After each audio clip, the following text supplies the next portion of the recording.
You see, Paul lived his life in a way that anticipated eternity. Someone tap your neighbor on the shoulder, say, anticipate. Come on, look at the other neighbor you just ignored and said, anticipate. There we go, got some laughter in the room.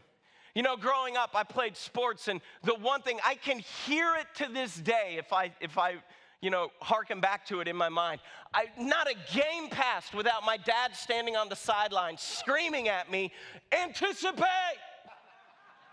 My brother's laughing because he heard it as well. He didn't listen as well as I did, but he heard it. Anticipate. Anyone have the dad that was into the game more than they should have? And who's got the mom that the umpires are afraid of? Come on now, don't mess with Mama Bear. I saw a video on YouTube this week of a softball game, and there was just a player who, they were stepping out of the box for a second because play had stopped, and they were doing a practice swing, and they didn't see that the catcher stepped in front of the practice swing, and they connected squarely with the catcher's elbow. And more shocking than what happened to the elbow was the mom who came out on the field. Don't mess with Mama Bear in school athletics. That's all I'm saying. But my dad would say, anticipate.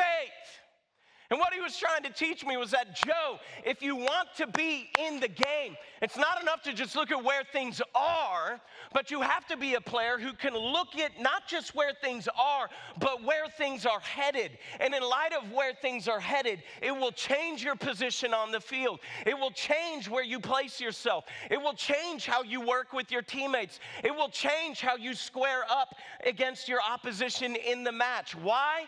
Because you're not just playing the moment, but you're playing where the game is heading. My dad was trying to teach me, don't be a person who plays checkers, be the one who plays chess. Don't just play the game in the moment, play a few steps ahead.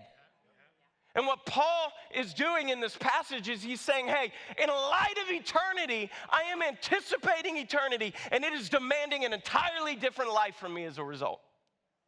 And my prayer for us is that we in Wave Church would be a community where the way we live in Hampton Roads, it would not make sense without people realizing we're looking at eternity.